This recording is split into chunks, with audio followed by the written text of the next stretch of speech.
Another suicide off Pasadena's Colorado Street Bridge today. People in that area are eager to stop them. That historic Colorado Bridge is south of the Rose Bowl and south of the 134 freeway. Sad deja vu beneath Pasadena's Colorado Street Bridge Saturday morning, with police responding to a middle-aged man's suspected suicide. Hi, everybody. Welcome back to Beyond the Facade. This is episode 11. And my name is Doña Junta from Swami Chronicles. Hi, I'm Sabrina, and you can follow me at Observing Spooks and Other Vices.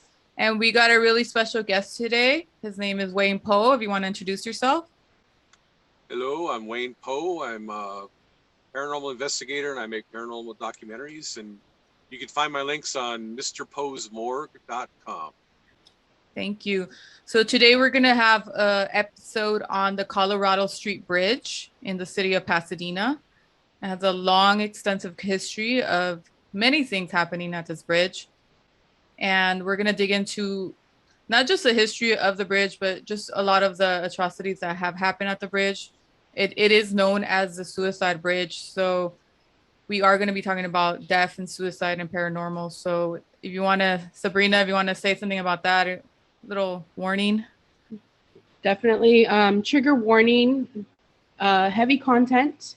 We're going to be talking about suicide. So if you're feeling suicidal or you know someone who might be suicidal, please reach out to them and know that you're not alone. Yes, definitely. And I will provide crisis hotline information on the description of the episode. Also, we'll be saying it out loud at the end of the episode. So we'll make sure that that is also on there for anybody that is feeling distressed. So let's start off with why we're connected to this bridge. I mean, for me, I could start off. I never been to this bridge up until the time I went with you two, which, does anybody know a date? 2014. Okay, 2014. Wow. Yes. That was a while back. I want to say maybe I heard about it, but I don't remember like really hearing about it growing up or later on. And I never really heard about it that I could remember. I just remember you guys talking about it and just, going there. That's how I kind of really knew about the bridge, basically, the first time I was there. So I didn't really have a lot of connection to it until that time. And then it's just the time we went again recently, which was completely different in the daytime as opposed to the night. And we'll be sharing the paranormal experience in a little bit, but that's kind of like, I'm not like super familiar until recently. What about you, Sabrina? I've been there multiple times. I've investigated. It's an interesting spot for paranormal reasons. It's a heavy spot, and there's a lot of beauty, despite the fact that it's home to a lot of souls that perished. The architecture is wonderful. Yes. How about you, Wayne? What's your connection, and why did we bring you on the episode today? What's your connection to this bridge or your kind of experience with it? I've heard about it before a lot, growing up, but I was never there until about 2010 when I decided to start filming paranormal documentaries, and I found out a lot of paranormal investigators go to the bridge and try to collect evidence or look for ghosts and stuff like that. So the very first time I was there was 2010. I've been there a few times after that. Okay, so within the span of a decade, both of you guys been there several times. Yeah. Safe to say. And did you hear about it growing up, Sabrina? Because I had never heard about it either. So. I don't really recall. It's funny living in the harbor area, and I'm not sure if you can agree to this, but usually we're the greater Los Angeles, and we don't always know about things like, we know about Pasadena, but we don't know what's there until we get there. I don't recall remembering hearing about it growing up. I really don't. Yeah. So, I mean, it was interesting learning about it later. So I'm going to start off with talking about the history of it from when it was built and some of the description of the bridge.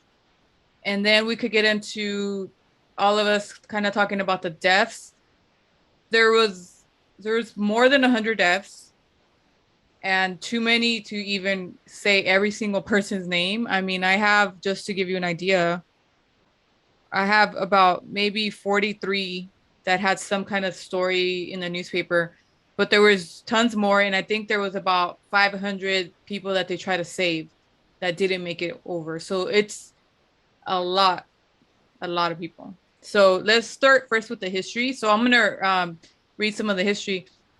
The Colorado Street Bridge was completed December 1913. The cost of the bridge was about $200,000. It kind of varies with some of the different research I done, 250 around there. It was paid by the LA County Board of Supervisors and the city of Pasadena. This is approximately, but the dimensions are about 1,350 feet long and 150 feet high. We also heard different numbers, 160 feet around there, but it's over 150 feet high.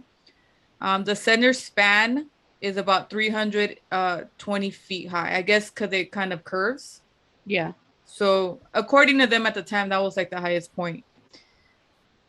The citizens at the time considered the new bridge a public necessity. And according to the LA Times, it was the longest and the highest bridge in LA, twice as high as the Buena Vista Bridge that was near the LA River. So a lot of the LA River bridges were built like in the 20s. So this was way older than that. But the bridge that was there, the earliest one, it was like twice as high as that.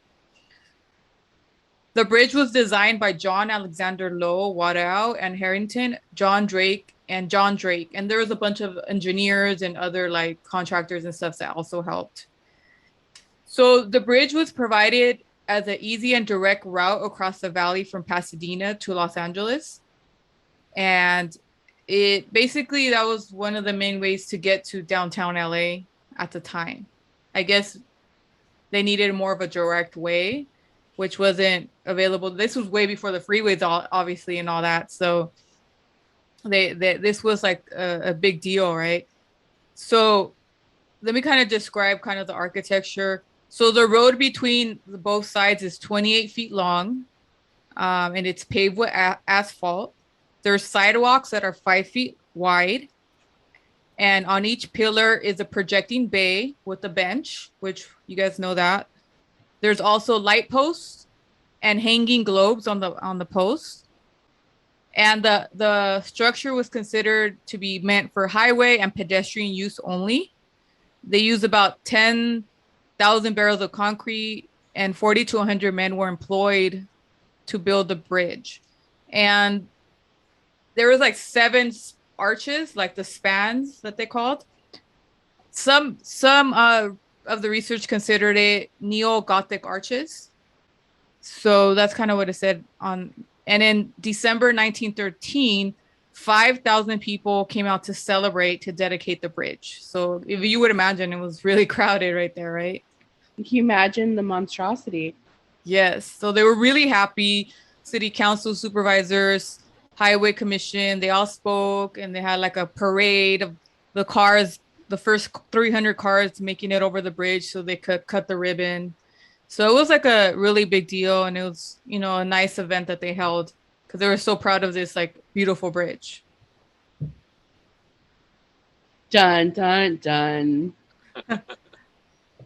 So that was kind of like the beginning, right? And if you guys been there, or if you haven't, the bottom of it's called Arroyo Seco, which is kind of a area where I think water used to cross through it, or sometimes it does when it rains.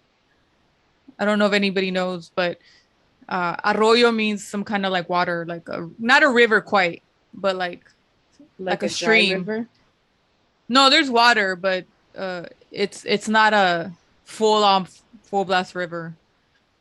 But Arroyo Seco, yes, it means dry river. So maybe at one time it was different. Who knows? Because there has been in the deaths, there has been people that have fell into a water part of it. So maybe there's parts that had water in it.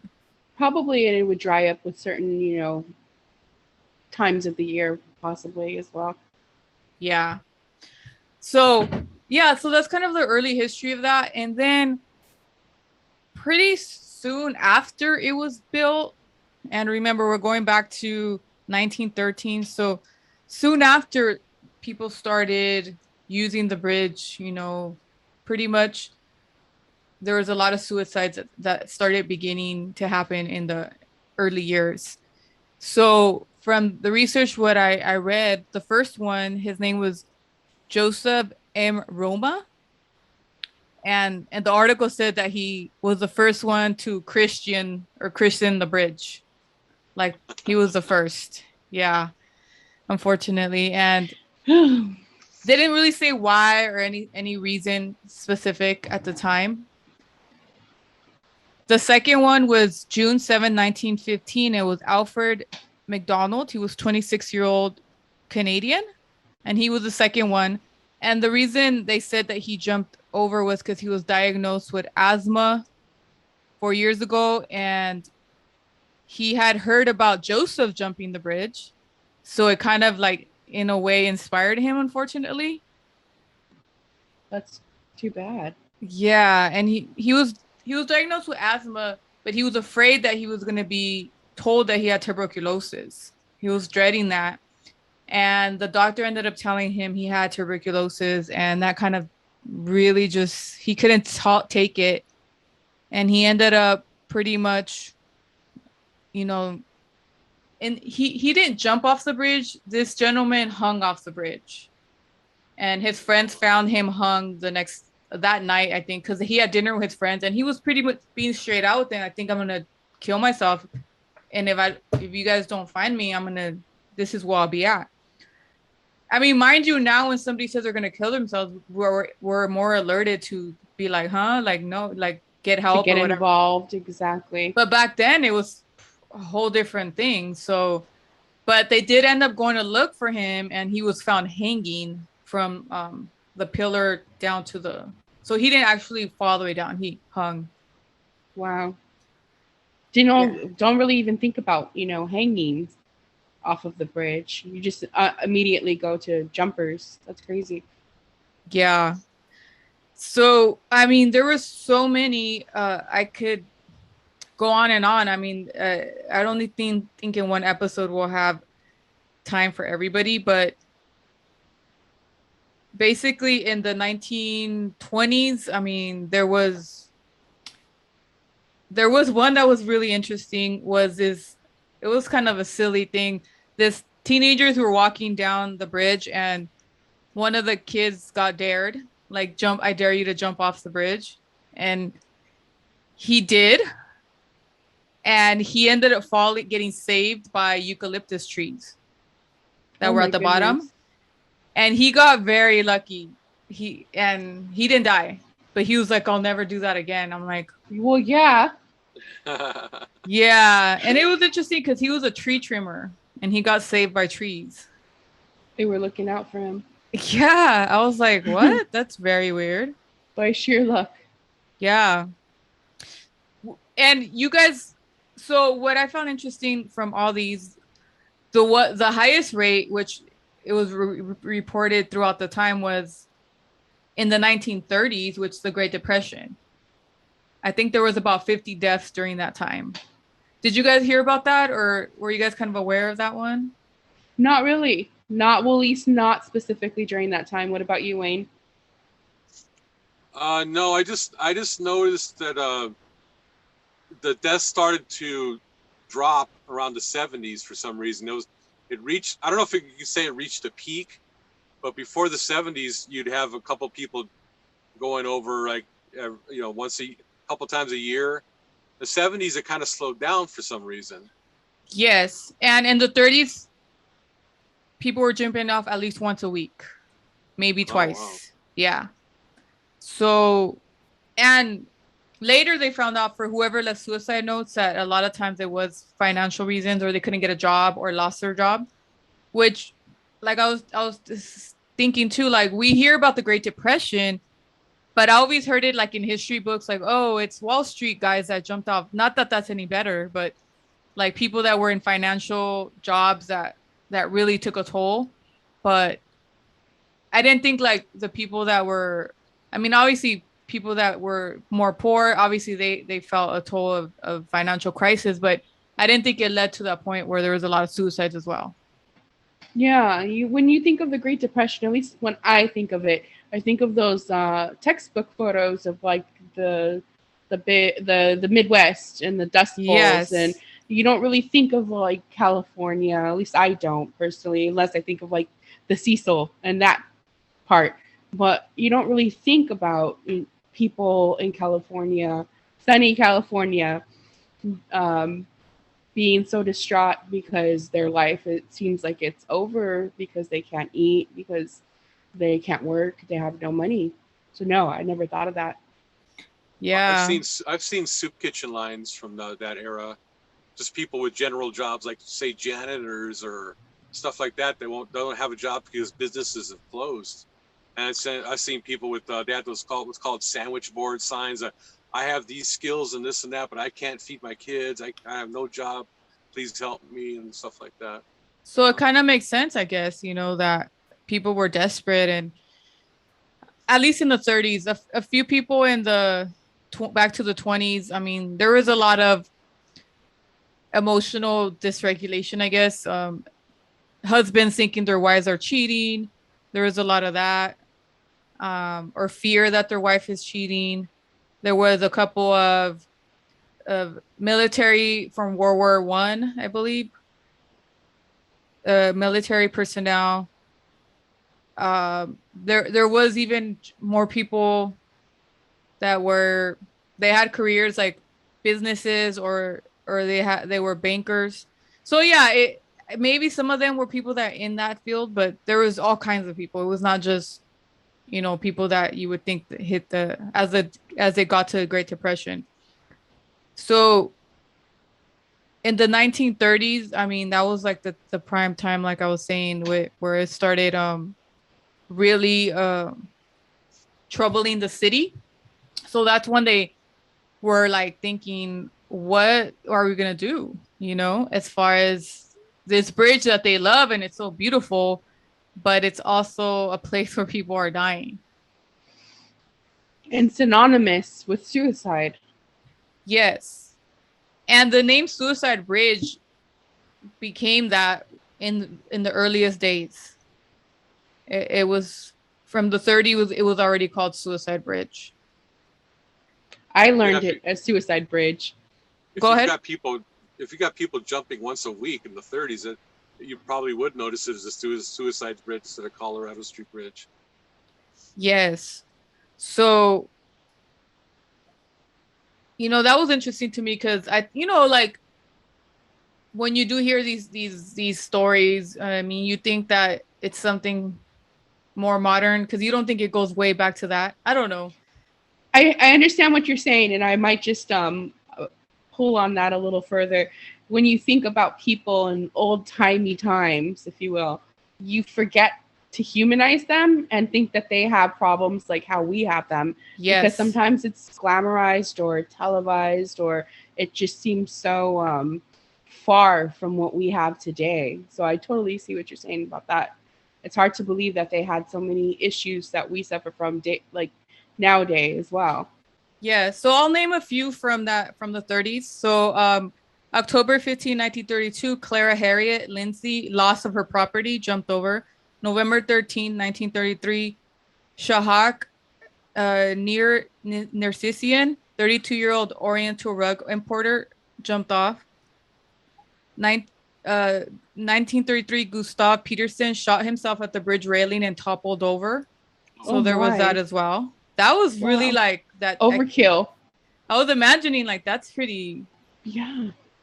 Wow, you know. If he had a thought like me, if I wanted to commit suicide, I would think, just my luck, I'm going to hit the bottom. I'm still going to be alive, but I couldn't move. So I was thinking, well, I'll shoot myself and I'll jump, and I'll make certain I'm going to be dead. I'm going to be dead. You know, you might be going through that kind of thought process. Wow. 1933. Let's see. So September 27, 33, Charles Mason, 35-year-old disabled Canadian World War veteran from Canada. also from Oakland. He wasn't even from the area. 1933, 23-year-old Sally Nichols, and she was employed by a maid as a maid. She was employed by an attorney. They found her down there. December 1934, James H. Rye. He was a psychiatric patient from General Hospital. He got released and made his way over there. So he wasn't ready to be released, I guess, at the time. Yeah. October 26, 1934, Gust Picolos, 53-year-old businessman. He had ill health. There was a lot of ill health. So whatever diseases and stuff were like really common at the time, maybe they're curable now. At the time, probably not. There was a lot of that. A lot of separations, like, like I told you, divorces or like cheating and stuff like that. Let's see. Have you guys heard? I know that you heard of the lady from the Through the Baby, right? Is that the only one that you guys heard? That's the most famous one I heard, where Me she as well. responded about a breakup or something, and she threw the baby over, and then people saw her throw the baby over, and then she was ready to jump. They were trying to stop her, but she jumped. Yeah. And So I did read about her story just to kind of clarify what happened with her. So May 4th, 1937, Miss Murder Ward threw her 3-year-old, it wasn't a baby, it was a 3-year-old. Oh, 3-year-old. Yeah, 3-year-old daughter, Jeanne Louise Ward, because she was feeling hopeless. She had just her husband was an accordion player. And he had a hard time getting work, and he ended up having to do some government job to get work, and she had to stop working, and she ended up getting really like depressed because she wasn't able to help, and they were already low on money. And so she decided to, go down there and just end it.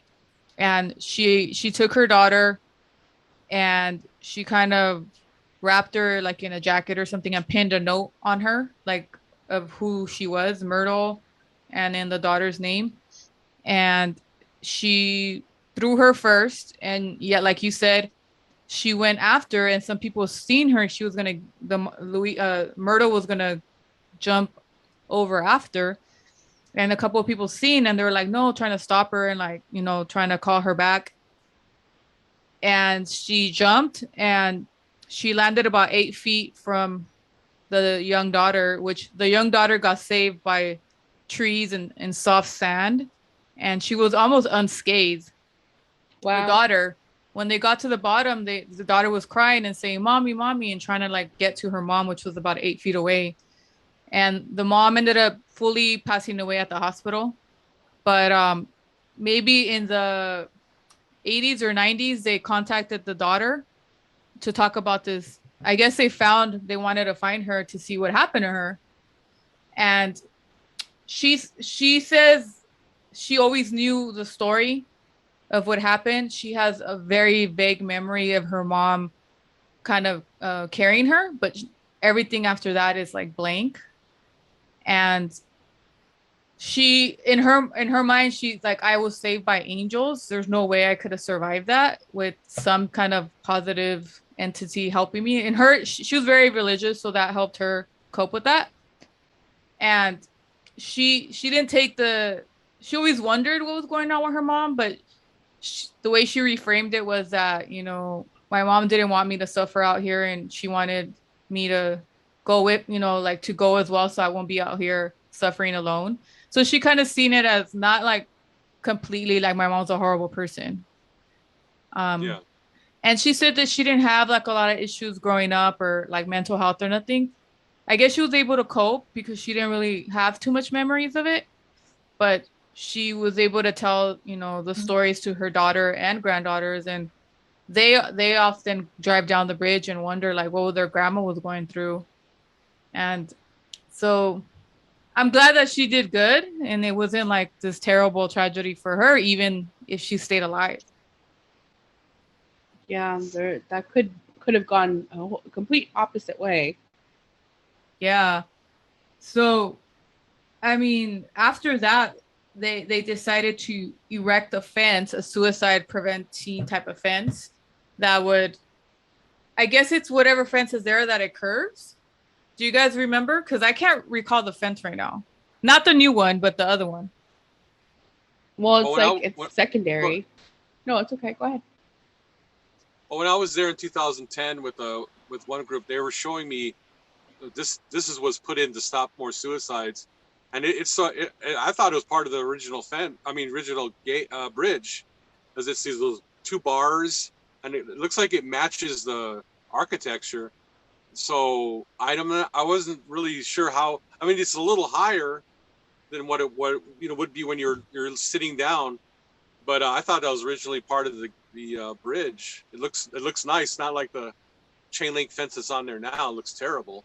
Do you remember, in your perspective, Sabrina, the before now? I think Wayne explained it pretty well. It almost looks as if it could have been original. Like, it doesn't look like off-putting. I can't really.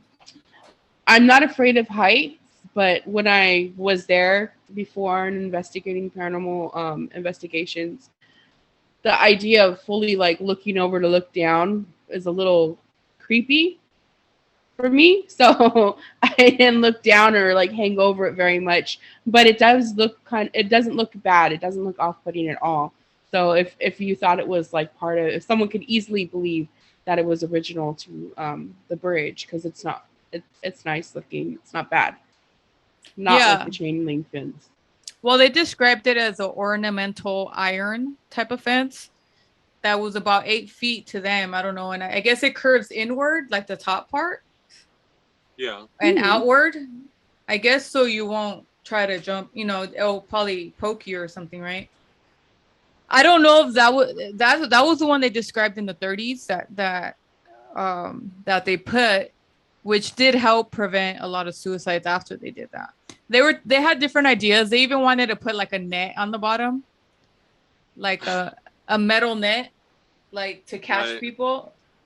But I guess that didn't go through for some reason. I don't know if it was just too difficult to do it that way. I don't know, but that didn't go through. And there was a fight between, people in the city and putting this fence initially because, well, it took away the beauty to them, right, of the bridge. So yeah. That was kind of, but they did put it, and it did prevent some deaths, because after the 30s, there was not many that I seen. There were some in the 50s, couple in the 60s, and then some in a couple in the 80s and 90s as well. But it wasn't by 1974 there was 91 deaths. So it's a little higher now. It's a little bit over 100 now. So it did help in some way, but people still managed to kind of get over that. And even when the bridge has been closed down, they closed it down. I mean, they even wanted to tear it down because it got so bad. Like, just so the idea of it got really bad. So they wanted to tear it down. But that kind of didn't go through, because a lot of people were seeing the historic value of it and all that. But they were starting to get like, what could we do? This is like really like bad. Yes. And it was worse than, like, they said, bridges like in San Francisco or New York at the time. So it did have more attention. I pose a question to you both. What do you think draws people to Suicide Bridge or Colorado Street Bridge? Because we've been, you and I, Leah, or Doña Junta, we have been multiple times on many other bridges throughout Los Angeles, and we don't see people jump. Well, not that we see them, but we haven't heard a mass amount of people jumping off these bridges. What is it about the Colorado Street Bridge that draws people there to want to live their last moments and give up? What do you think, Wayne? And I'll go next. I would think the height. Maybe it was the highest bridge when it was first built. I think Terminal Island's bridge is probably higher now. I'm not sure. and Golden Gate Bridge is much higher. I think the higher you go, the more chance you're going to die. So that would draw people. And then of course, it's not only bridges, there's buildings. Like, they had to put preventative measures on the Empire State Building when it was first built, because people were jumping off that too. You could say, just because of the myths and stories of the Arroyo Seco, the occult happenings there, you could say people could be drawn to it. There's really no proof of that. I'm thinking it's just a height difference, and this is a new bridge and it's higher than the last one. I'm gonna go there. Yeah, I think from what they look like, it was definitely a height thing, and there is also, because the newspapers publicized it, it got people to know that this is the place to go. And that's why the city of Pasadena was also like, well, you guys are like putting these stories out there, and now people are getting ideas. So it kind of did attract more people because of the articles, just like maybe like the Cecil Hotel in a sense. Like people were going there because it was like a known spot, but it was too because it was high. A couple of people did jump off some of the LA River bridges like later in time, but it was not as many, maybe a couple. Well, I love your answers, and I love having friends that are very scientific based and not just automatically saying, "Oh, there must be something going on down there and it's drawing people." But yeah, I would have to agree with you both. I do though think that there's something else going on. What? I don't know. I think it's probably a trifecta of things: the height, the hype, and the land, possibly. I think so. I was telling you that there was an article from June 1935, and it's called "The Siren of Suicide Bridge." So they had like maybe 4 or 5 theories of why people are attracted to this. Nice. Let's hear. And one of them was what you said about the Arroyo Seco and the history of that, because there used to be a area where bandits would cross all the time. And there was a famous bandit named Didrucio Vasquez. And I guess, according to them, he terrorized a lot of California through that time. And that was his hideaway. Arroyo Seco was his hideaway. Have you heard of him, Wayne? Or heard of that? I'm wondering if that's the same guy that they named Vasquez Rocks from. That was another guy, outlaw. And they named Vasquez Rocks after him. I don't know if I'd have to look it up. I don't know if that's the same person. Yeah, I guess he terrorized California. I don't know too much about him, which I did want to look him up, but I didn't have time. But there was also, they called it banditry. I guess there was just a lot of like that going on down there. They said one story about a Mexican woman who sold her granddaughter to marriage to a middle-aged man. Back then they do weird stuff like that. Still do. And the daughter, which she was a minor, she ran away from the situation and jumped off one of the rim rocks in Arroyo Seco, according to, the stories from that. And so occultists, so Wayne Poes of that time, sorry, or Sabrina's, occultists, this is what the article said, occultists say that there's an aura of lore, a spell that holds sway today in the stream bed of the Arroyo Seco. And they called the call existing at the bridge is the Lorelei of the Arroyo, like this whole mermaid thing, like that legend where people were where the sirens were like calling these fishermen and you'll just jump to your death and stuff like that. They were kind of giving that example to this bridge. Interesting. Right? I thought that was interesting that they thought that at the time. It makes me want to go back down there like now. Yeah. Well, when the light's down low, but we should go down there and hear if we hear the sirens cry. Please don't go down there and check. I will go check for you guys. Also, astrologists got involved. Ooh. And they said that the time and date the bridge, or the time that the bridge was built. There was Saturn was in the fourth house, like all that stuff with astrology, and it was like a really negative time to be kind of built. Building. Uh-huh. So therefore it caused a lot of negative energies and stuff. Wayne's like, and then somebody else blamed it on the result of the jazz age. Could somebody explain that? Oh, of course. Yeah. Could somebody All explain that jazz and that hooch. They used to play heavy metal records backwards in the 80s looking for devil's messages. Oh, I remember hearing that. Yeah. Backward masking, it's called. Yeah, jazz and alcohol was the villain in everything, especially in the early 20s and Prohibition. So, housewives were like, no more jazz music. That's no interesting. It was like jazz like the rap now. Like rap music is bad and all that stuff. How it was in the 80s. Probably. Yeah. Interesting. Something similar. And it's interesting Loose because women and alcohol. Because the music, I don't think the music makes you think negative, right? So I love jazz. Well, there's an aspect of jazz that's more like the blues. It's where you're down and you're singing about things that are not necessarily depressing, but things that are bringing you down. There's kind of a mix there. Yeah, I could see that, I guess. I would say that more so jazz is an issue because of where it started and who it came from. And I think that the Americans and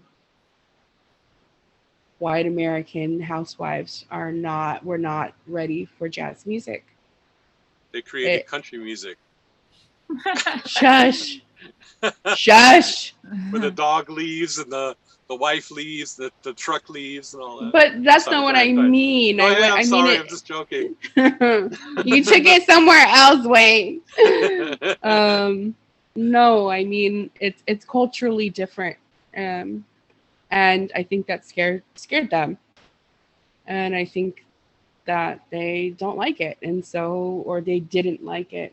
So it was the culprit for anything bad, just like alcohol of those days, and could be the reason why someone was not performing right at work, or troubles in a marriage, or people jumping off bridges.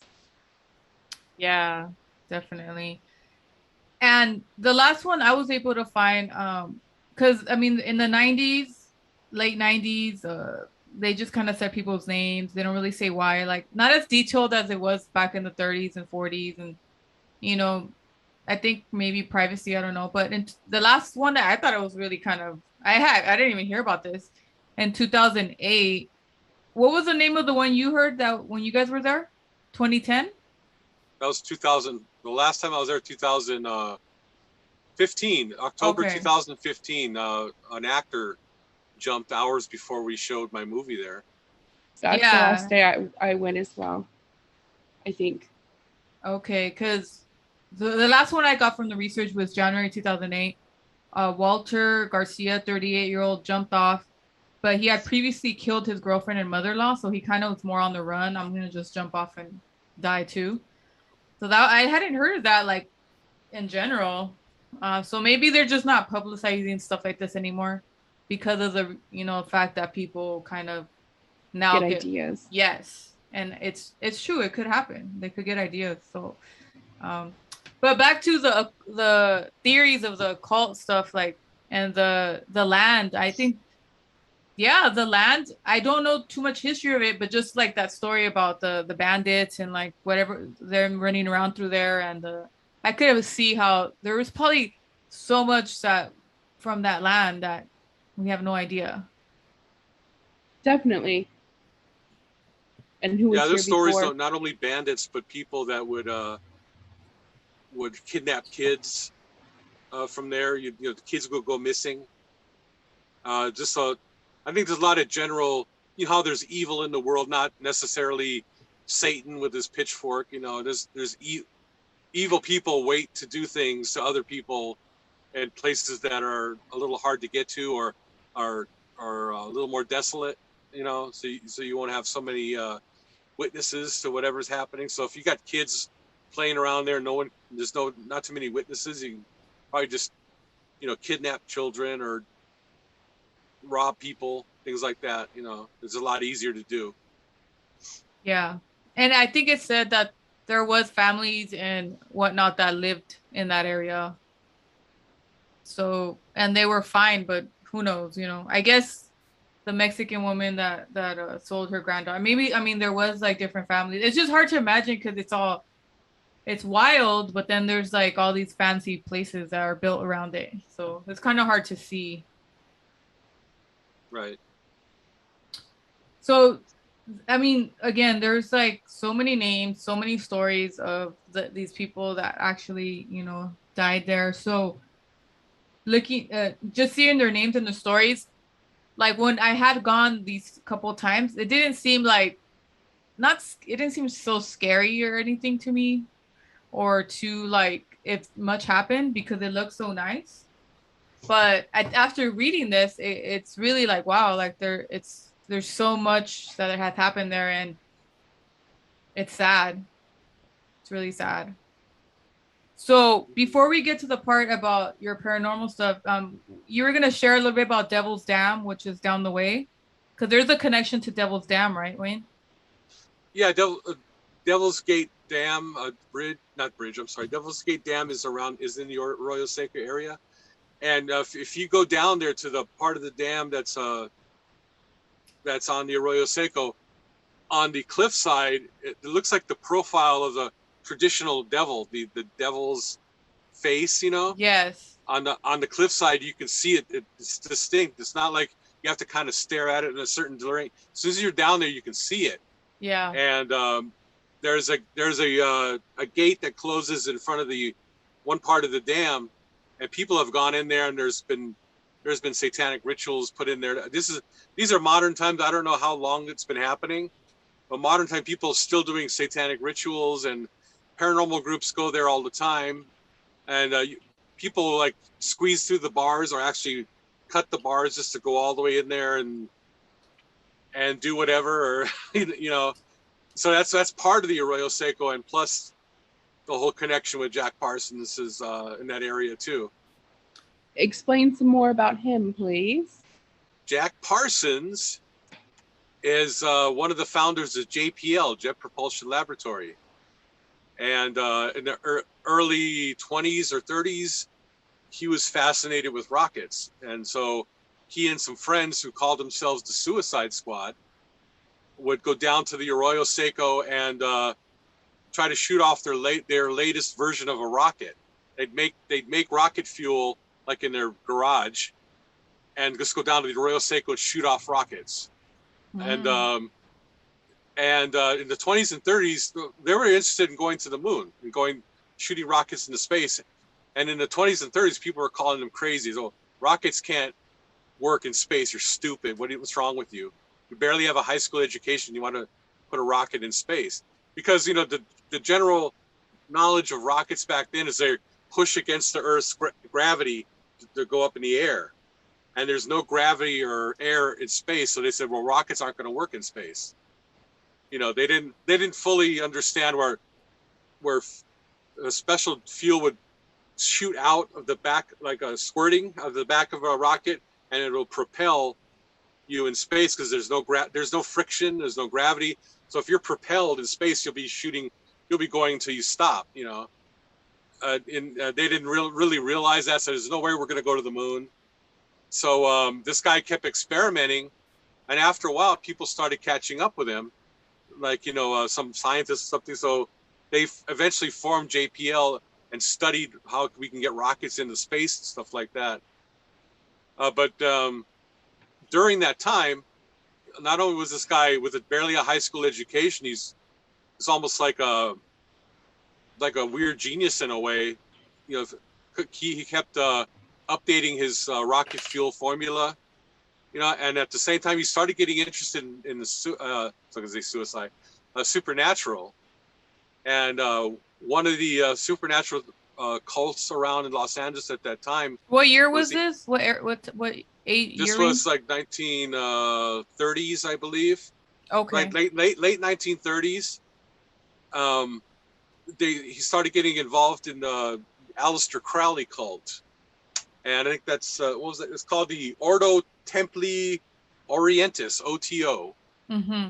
And this is sex magic, but Oh. they're involved sex and conjuring, and at the same time.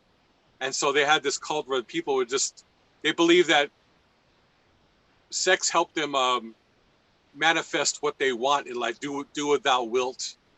I think that's what it is. I'm not sure, but he was heavy into that, and scientists would go to his. He got a mansion on Millionaires Row called the Parsonage. He named his house the Parsonage, and they'd have sex cult orgies there and stuff like that. And scientists would go to his house, and he'd answer the door with a snake around his neck. And I'm not here to learn about rocket fuel, not what are you doing, you know? So they kind of put up with his eccentricities for a while, and then once they got people that could also think like him and try to develop rocket fuel and rocket engines to actually go into space, they kind of pushed him to the side because he's just too strange. You know, they just, and the FBI even investigated him. Maybe he's a communist or something like that with this weird sexual stuff. So Yeah. he got pushed to the side, and he eventually died in an explosion in his house. I think he was trying to make some new rocket fuel, and they said he was still alive with half his face gone and one of his arms missing, and he died at the hospital. That's the 1950s, I think. Wow. Sounds very painful. Yeah. So all that stuff, all this experimentation went down in Arroyo Seco area. I don't know if any of his sex magic stuff happened there, but that's the main connection to Jack Parsons. Okay. So I did read that the Devil's Gate Dam, I think, was built in the early 20s, and obviously because it was a dam, like there's water down there on the other side, I guess. Yeah. And I did read about the rocks looking like the devil, which I had never been down there, so that would be interesting to see. You saw that? Yeah, we were down there. Me and Sabrina were down there. Do you remember? I don't recall even looking. I felt very unsettled down there. And it's a hike, and you know how much I love hiking. And so by the time we settled and everything, I felt very unsettled, and we sat not too far. I think it was it filled with water, Wayne? I'm pretty sure it had water. Yeah, we couldn't get to the opening of it where the profile of the devil is, but we were across from it, and it was filled with water, like a little pond or something. So I guess it just recently was filled for a while. It dries up and fills occasionally. It was more than a pond. I wouldn't have wanted to walk through there. I don't think we could have walked through there. It would have been, like waist deep, chest deep, maybe even, who knows. But who would want to go in that nasty water anyway? But it was just a very unsettling feeling down there that I felt. And so I don't remember much except my walking stick that I got that day from being down there. Just a very unsettling feeling. Yeah. Oh, and another thing, just to go back to the bridge, they did try to have police officers, like one police officer posted there, like as a kind of like a security to like prevent people from jumping. And I guess they were told if anybody looks sad, go to them and ask them questions. And I guess they did save, maybe a couple people from actually jumping, but they ended up taking it only worked. They only did it for like 7 weeks, and they took them off post because they needed police officers in a different area, like for something else. So that didn't really last very long. That's actually interesting though, because if there was any overall like negative feeling at the bridge, you would think someone posted there, it would eventually get to them. So I guess we haven't heard any stories of police jumping from being there so long. No, they were only there about 7 weeks. Yeah. And they helped like 3 to 4 people only. Oh, okay. which, I mean, Which is significant in 7 weeks. yeah, I thought about that too. Like, I'm surprised there's not like somebody there, like a guard or any of that, but they tried it all. I mean, they didn't try the net thing, but I think that might have been a little bit more difficult. I don't Can know. you imagine?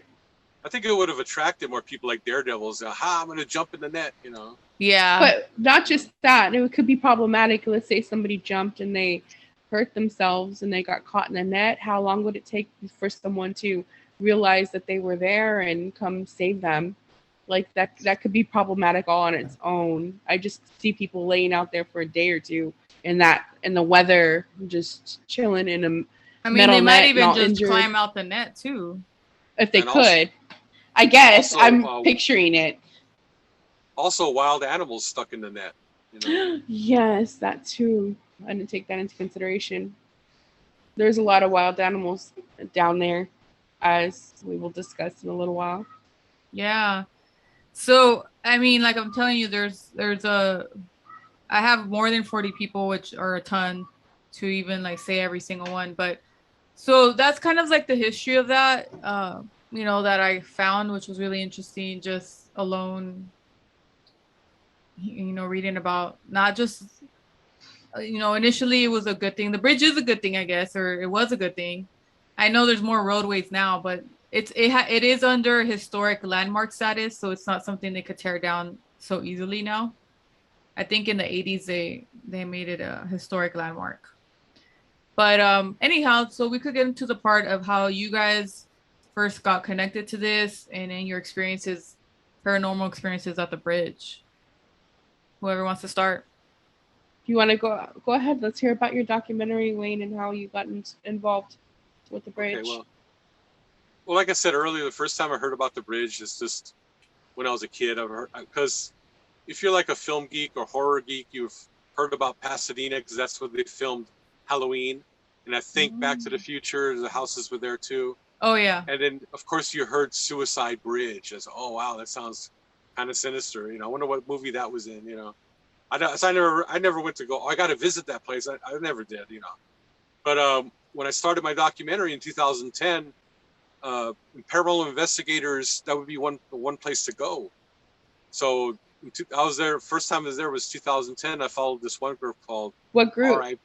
RIP, Riverside Investigators of the Paranormal, RIP. And there's been a lot of groups with RIP as their name, so this is just one of them.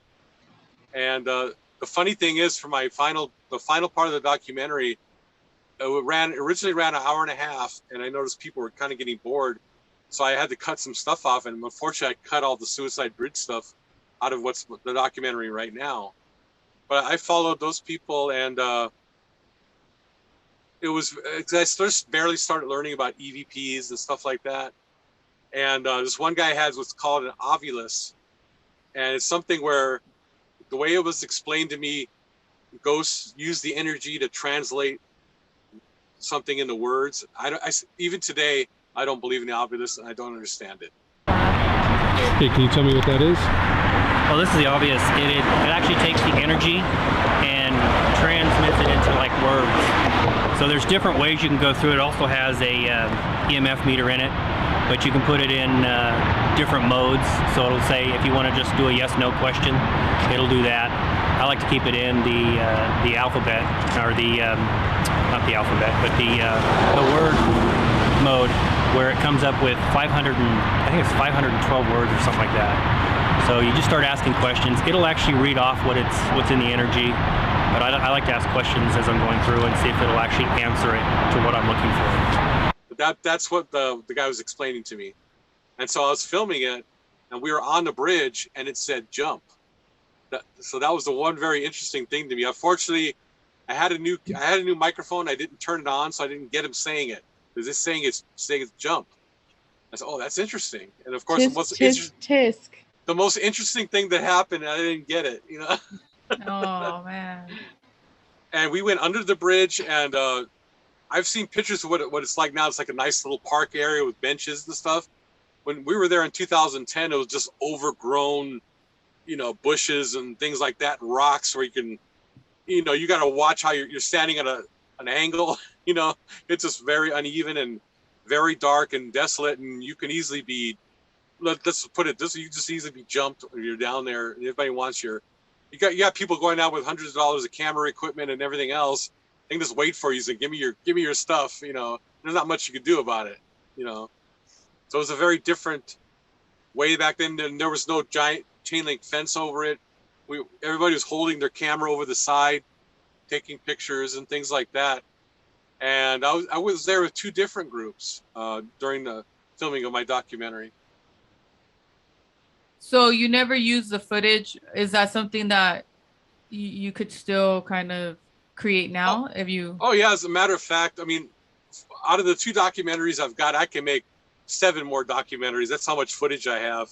Oh wow. And I'm just thinking of putting it on YouTube, because I don't know if I'll do a special edition of my first documentary or not, but I'm thinking of putting it as little clips on YouTube on my channel, just to show what I got a lot. I mean, it started 2010, it's 2021 right now, so I got tons of footage no one's even seen before. And you, as a person that wants to see the hard evidence, just what kind of feelings or vibe do you get like when you gone down there, aside getting whatever you might have captured? Is it just feel normal? Like maybe how is it for you? I'm usually someone that doesn't feel anything. Like people around me that are sensitive, they're like jumping out of their skin at places that are haunted. Me, I usually don't feel anything. I didn't feel anything at Suicide Bridge at all. It was just a normal noisy bridge. And when you go under it, it's nice and it's dark. You need a flashlight down there, even though there's a couple of streetlights down there. Even back then, I don't know what it's like now, but it was super dark. I mean, yeah, you even have a little flashlight. The light would be engulfed by the darkness. It's just super dark down there. And that's the only thing I was worried about is tripping over something, because I couldn't see where I was walking. That's how dark it was.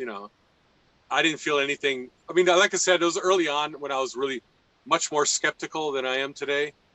So I didn't feel nothing. I didn't think anything haunted or anything like that. Yeah. Interesting. What about you, Sabrina?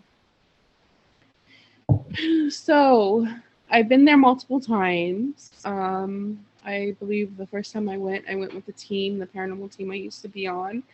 We went and investigated, had multiple investigation sessions at the little roundabouts where you can sit down at. And if there was some compelling evidence, it definitely gives you I get a very sad vibe when I'm there.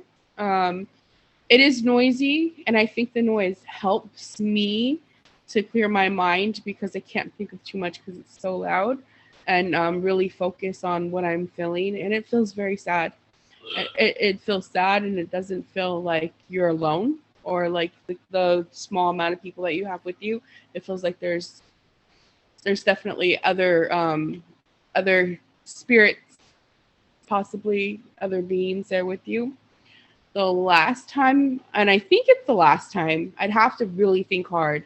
Again, I've been there multiple times. I think the last time was when I went to support Wayne on his documentary. He was having a viewing right at the entrance of where you go onto the Colorado Street Bridge in the little grassy area. It's an actually cool little area to have a documentary showing. Anyway, so it was like on the top it was showing. Do you remember where we parked? Yes. Right there, like literally to the right. There's like that grassy area, like right there. And what was it showing on? What was it on, Wayne? Like a projector? Yeah, there was this truck there was this van that would go to the haunted places and show movies that were either filmed there or about that place. And so there'd be a big projection thing on the side of the van or truck, and people would just sit on the lawn or street and just watch it from the truck. And that was at Defenders Park on the east side of the bridge. And you guys had to get permission for that, or how does that work? Yeah, whoever, I don't know who runs that. It's called Gula. What did Gula stand for? Ghost Hunters of Los Angeles. Yeah, and they go to different places that have a haunted past or something like that, and they'd either have a speaker or they show movies off this truck. And I guess you would probably need permission from the city to do that, you know. So I guess they went and got that and just tell people, hey, we're meeting at Defenders Park and watch Night Stalkers that was filmed. It's a paranormal documentary that was filmed at Suicide Bridge. So, and that was hours before. After. Hours after, yeah. The guy jumped in 2015. Yes. We didn't know that. I thought it was going to be canceled, but because first of all there was someone that jumped, and the police cleared all that way. Then another person attempted to jump right after that guy the same day, and they talked that guy down. So all that happened before they showed my documentary. Yeah, I'm surprised that they didn't stop it or had the place, blocked off. Me too, yeah. So back to that night, there was a lot of electricity in the air. It was palpable. It was a very electric static. Like if you've ever shocked someone, like, when you're kids and you just shock someone, it felt like that. And I remember walking and being so silly and nonchalant just down the bridgeway till we got to whatever little, and I call them roundabouts because I don't know what other word I should use for them, with the little benches. And I don't recall much of any evidence or responses from that night specifically. Just the overwhelming feeling of sadness, because not only do we know what this bridge is usually used for or it's famous for and why we come to contact and commune with the deceased, but just hours before a man fell to his death. And it's pretty sad. It's really sad, and there's nothing that we can do about it. And it's just an overwhelming feeling of sadness and being there and just knowing that someone felt so distraught and in a moment that he could not go on any further and he had to end his life. And it's kind of strange being a paranormal investigator. Sometimes you get moments like that, and that's something that will stick with me. We've been there before, and hopefully when we get this episode up and running on YouTube, we can and add in some clips of one of the time that the three of us were there with multiple people. We were there. We were also there with 3 a.m. Paranormal, and we were having a ITC session, and we got some good responses. We got Lestat, because what else would I be talking about other than Lestat? And what was the question again? I forgot why that came up. Well, I remember that. Usually when you're having an investigation, you might ask, like, for instance, at this time, Joe Mendoza of 3 a.m. Paranormal was conducting this ITC session, and he asked the spirits, if there's a spirit here, can you say spirit? Or at least that's what he would usually do, or any of us would usually do. And you're waiting for a response to say spirit back. And you can when you hear the clip, you'll hear him go through and say different things that people are suggesting that they say, and you hear responses. I mean, we hear Wayne's name, right? We hear Wayne Poe. Yeah. Yeah, they always want to talk to him, probably because he doesn't believe in them, or like they have to slap him in the face for him to acknowledge them. And at some point, he's like, "Give me like a different word." The Joe Mendoza of 3 a.m. Paranormal says, and I just mentioned Lestat, and sure enough, within seconds, you hear Lestat. It's pretty compelling. If there's any spirits here, we're going to try to communicate with you using this radio. My name is Joe. Everyone introduce yourself quickly. Wayne? Vicky. Leah. Albert. Sabrina's here. Hello. We've been here before, and you might remember some of us. We'd like to communicate, if we can, through the radio. So we're going to ask some questions. Just to start out, if there are any spirits or ghosts or whatever you'd like to call yourself, could you please say the word? Pick a word.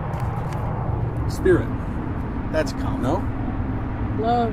Love? Tulip. Okay. I'm going to go with love because I like that. So let's go with love.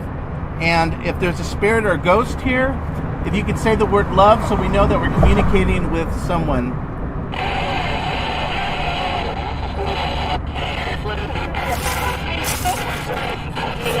I heard Wayne.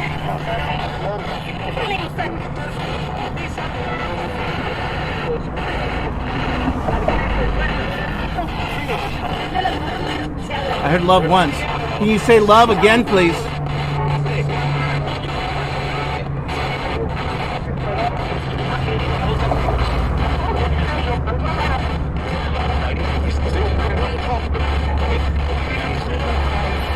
You heard love? Okay, if you could say love very clearly for us one more time, please. So I'm going to continue. Love was pretty successful, I thought. What was the word you had, Scotty? Tulip. Tulip. I thought I had heard someone say tulip in the very beginning. Okay, so again, we're trying to establish that we actually have communication. If you can please say the word tulip.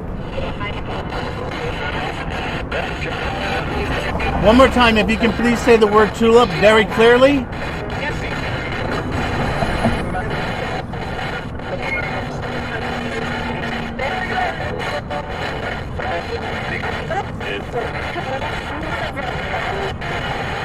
I heard tulip. You heard it? Yeah. In the beginning, I thought I heard a woman say, yes, we can, when you first said it. When you said, can somebody say tulip? All right. So we'll stop it there. So if you want to redo your recorders for a next file or something. If not, then we'll just keep on going. Okay, so we got tulip and we got love. We have another word that's really obscure. Lestat. The stat? Like the vampire? Like the vampire Lestat. You said blasphemy earlier, didn't you? It's a blasphemy, but I like Lestat better. Stat. Lestat. Can you? Okay. A couple days. Yes. Terrified. Should be. Can't sleep at night. If there's any spirits here, could you please say the name Lestat, as in Anne Rice's vampire? And I'll ask one more thing. If you can manipulate any of the lights that are above our heads also. So either say the word or manipulate the lights would be fantastic. Again, if you could please say the word Lestat, as in Anne Rice's vampire. Root messages.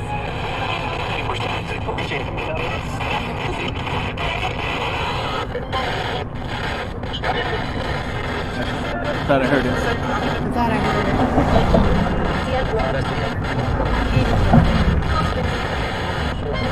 Can you say it again if you said it very clearly, please?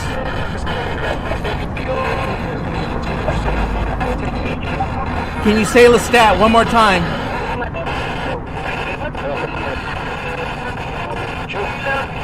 I thought I heard Joe. Can you say the word Lestat? Lestat. Thank you. So that was really clear. Yeah. The third one was really clear. Yeah, I think I walked away after all that. Like, I didn't hear none of that. I don't remember. It was the time I went, right? Yeah, it was the time you went. I just remember the word love. Like, I don't know what the question was, but on the radio thing they're talking about, which you could explain what I think we talked about what that is. What's it called? This ITC, instrumental trans communication. Yeah. Give Wayne Poe, explain to us how that works. Well, people consider it a broken radio. It's usually used on a radio that scans the stations back and forth. Like it's on like less than a quarter of a second. It just goes from the beginning of the band all the way to the end, and then it goes back, and then it goes that. When you have regular radio that works, you tune the radio into your favorite station. This thing, it'll just keep going and going and going and going, and you pick up voices from that. And when I originally heard about it, of course I was saying, this is ridiculous, so stupid. It's a radio, of course you're gonna have voices on it. And it took me a while to believe in it, because you would hear the same voice say a sentence, And if you're thinking about it, if you're on a station like less than a quarter of a second, and it goes to the next one, the next one, and the next one, how are you going to get one voice saying one sentence? If it, you know, they're not, the one voice isn't going to be on all these stations for a quarter of a second. Right. So it's got to be something helping. The general idea is it's helping the spirit generate a voice through all that chaos to make a voice to talk to you. That's basically the general idea of what that is. Yeah, I remember that. But I mean, I didn't hear Lestat. I think I went walking with somebody else down to the end of the bridge. I don't remember even who it was. I know, it makes me feel old. Like I just remember spots of the night. I remember the car drive. I remember that moment. I don't remember a lot of it. I remember of like the whole interaction and the whole evening. But it's fun when we were looking for some evidence to add for our clip when we came across that one, and it jogged my memory. It's pretty fun. And I haven't gone back since, but like for investigation type of stuff. But when I went with you, Sabrina, like 2 weeks ago, yeah, it felt like I had gone there for the first time because it looks completely different in the daytime. It does. It does. It felt really nice as far as like the park in the bottom. It's really pretty, and there was family there, then people playing and taking photos. Like it didn't seem like such death have happened all over right there at all. I know it sounds very odd to say this, but I feel that, and I don't usually feel this way, I feel that the spirits that linger enjoy the park. I think they enjoy the beauty, because when we went, and I think I've been there before dusk. So like I've been there where there's still daylight previously than from when you and I going 2 weeks ago. So I've seen it in daylight before, but this time being down under it and looking up, above at it, and being in this, it's a really beautiful park, and the way it's set up, I just remember seeing these sunbeams streaming down over the bridge, onto the bridge, spilling off of it, and it just looked gorgeous, and it looked peaceful, and just feeling a very sense of peace. And I don't usually like the idea of the area being desecrated in a sense, because many people fell to their death, had their last moments right there. But there's something about it, the beautification and maybe the repurposing of it, that felt really peaceful. And then outside of that idea, I think it's really strange to build a park right under a bridge where so many people have jumped to their death. And I think, like, what if someone somehow gets past that weird chain link fence and does it again, and there's people there, how traumatizing that would be for all involved. But yet, to me, when we were down there looking at all the birds and the lizards and all the little creatures and feeling the breeze and the bees and the flowers, it felt really peaceful. It gave it a whole new feel. Well, actually, that has happened this year, April 2021. Someone jumped and was found in the park down there by a park employee. It was like 6 a.m. They found that person. Wow. I remember you saying, yeah. That's, I mean, devastating. And we went to the top of it, and the fence, the new fence that they have, it's a chain link fence that you can't climb because it's really tiny holes. And it just looks like a prison or some kind of institution. Sadly, I understand why they put it, and they had to get to that measure. But it just doesn't look like a bridge like on top anymore. It doesn't. It does look like a cage. Mm-hmm. And there were so many sticky notes that said, like, be happy, we love you. And I think that the fact that we're being more aware of people and their thought process and more aware of suicide. Do you remember the locks? Yes. I think the locks were a beautiful touch. I would love to go back there one day Doña Junta and I were talking about going back there one day and putting some locks up. And it's a great way to remember those that have passed. But yes, it'd be really hard to conduct an investigation up there because you can't really sit. And if we're going to be still for a while, and most people would probably want to sit after a while, it does look like a cage, like we're caged in. It feels foreign, and it gives a whole different feel. But I still think that there's spirits that linger there. I definitely felt like there were when we were down in the park. Yeah, I mean, I didn't feel too much of that personally. I think like Wayne, I don't really feel too many things, but I could imagine you being there. When you were there, you could probably get more sense, and now even more with all the people you heard now, that the names on the people that actually died and the reasons. I mean, maybe it might be more real going back. Yes, I think for me it will be too. Definitely when you put the names to the face, right? Yeah, there are so many. So many.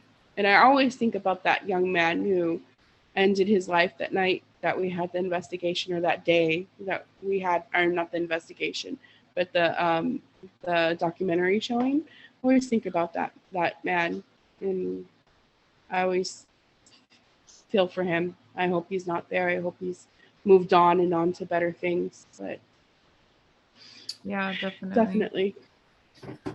Okay, so we'll just, if anybody does feel like ever in crisis, I'm gonna give you guys a suicide hotline.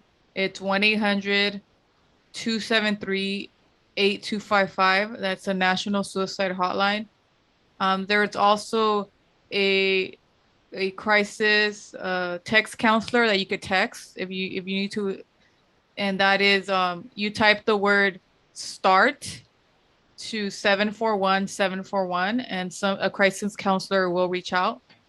If you're in LA, obviously if you're in LA, then there's also the Department of Mental Health hotline 24/7. It's 1-800-854-7771, and they could connect you to mental health services. And we'll put that information down. Please reach out to your friends and family if you haven't heard from them. Please, if you're feeling, like you can't go on, reach out. You are loved. Yes. And again, if you want to continue to follow the podcast, look for it on Instagram, Beyond the Facade Podcast. Wayne, you got any last words? Thank you for your time and your experience with the bridge and your stories. Any last words, or where people could find you, or anything else you want to say? Oh, thank you very much. And I will, sometime in the near future, be putting up my my clips from Suicide Bridge from 2010 and from 2014 when we went. You can find all my stuff on mrposemorgue.com, all my YouTube, Twitter, Instagram, all that stuff. And my documentary that we showed that night in 2015, Night Stalkers, you could find that on Amazon Prime. Okay, yeah. And Hotel Camarillo. Hotel Camarillo, yes, that's about the Camarillo State Mental Hospital, which is now Cal State Channel Islands. So that's a very interesting paranormal documentary also. Yes. And Sabrina, any last words, or where people can find you? Check me out on Instagram at Observing Spooks and Other Vices. And we thank you for your patronage. Keep coming back. Let us know if there's something you want to hear. We'd be happy to investigate and see if that's something we want to put up. And we love the feedback. So just keep coming back. And thank you for listening this far. Okay. Thank you. Bye, everybody. Bye. Bye.